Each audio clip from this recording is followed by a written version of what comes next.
Apakah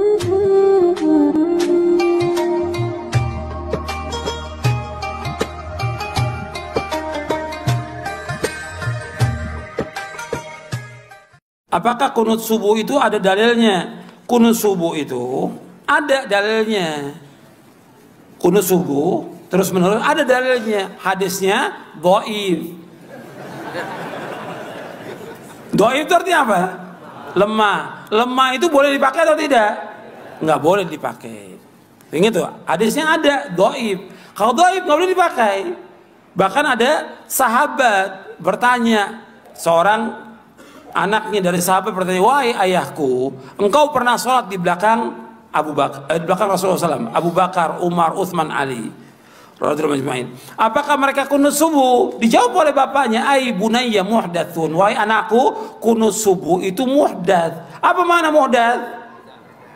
Beda. Bahkan lebih tegas lagi di Sunan Nasai dijelaskan, ai bunayya bid'atun, wahai anakku, kunut subuh itu bid'ah. Kalau beda nggak boleh kita ikut. Sekarang kalau kita sholat di belakangnya orang yang kunut subuh, ya kita memperbanyak baca pujian kepada Allah. Bisa kita baca Rabbana lakal hamdu terus kita ulang-ulang sampai 10 kali nggak ada masalah.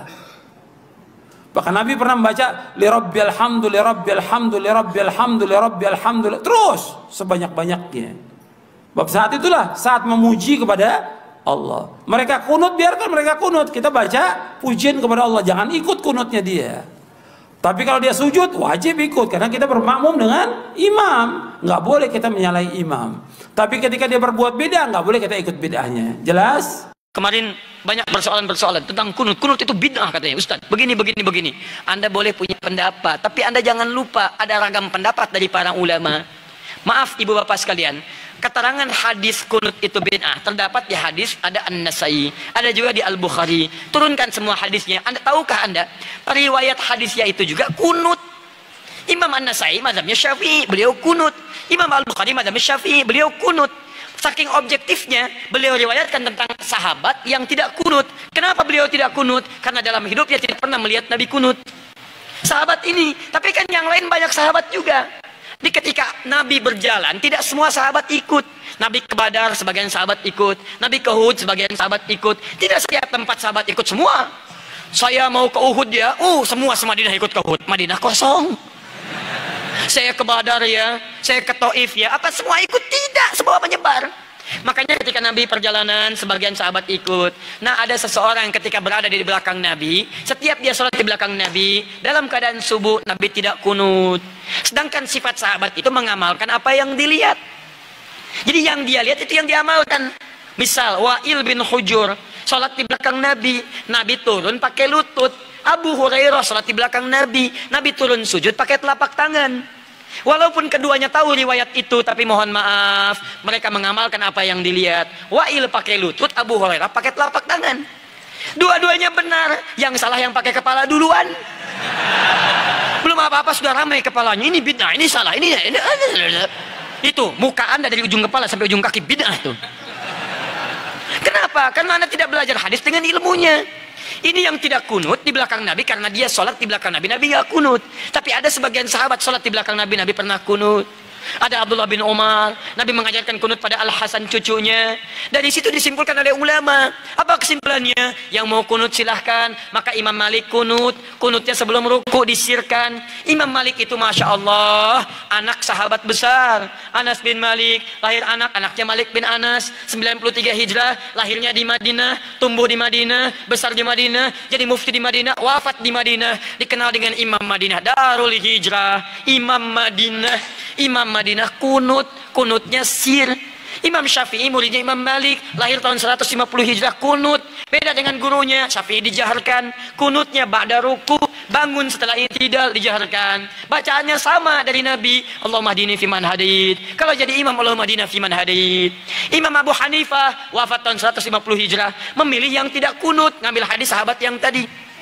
Karena kata beliau asalnya tidak kunut. Ada kejadian di Bir Maunah, Nabi kunut, setelah itu tidak kunut lagi. Maka disimpulkan kunut itu menurut saya tidak ada.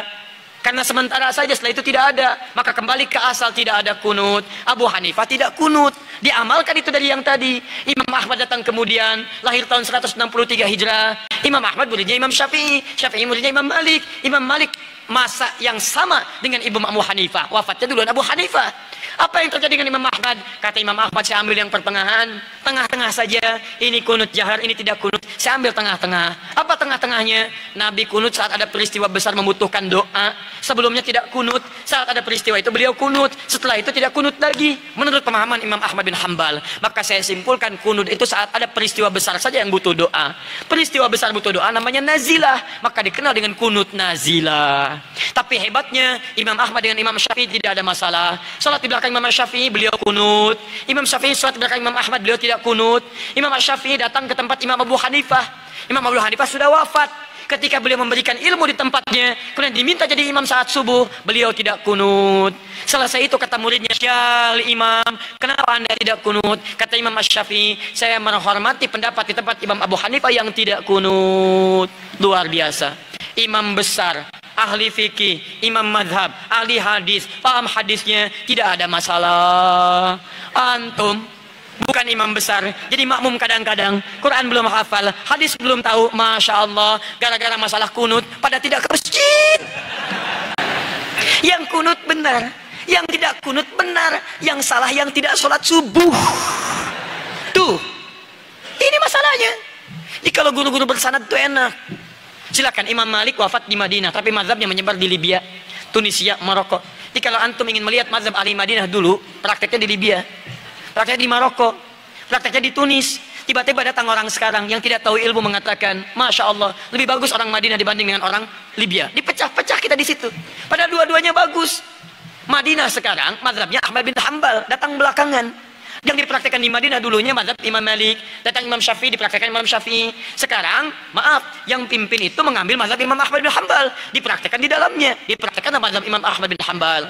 Kalau Anda ingin melihat Madinah tempo dulu, pergi ke Libya, pergi ke Tunisia, pergi ke Maroko, pergi ke Aljazair, itulah mazhab Imam Malik di sana. Kalau ingin melihat kekinian, pergi ke Saudi, ada di Ummul Qura, ada di Madinah, ada sekitarannya mazhab Imam Ahmad bin Hanbal. Kalau ingin Imam Syafi'i, pergi ke Mesir, pergi ke Syria. Kalau ingin lihat Imam Abu Hanifah, pergi ke mana? Ke Pakistan, ke India, sebagian Cina. Kalau ingin melihat keempat-empatnya, Abu Hanifah, Malik, Syafi'i, Ahmad bin Hanbal, pergi ke Indonesia. Jangan pergi kemana-mana.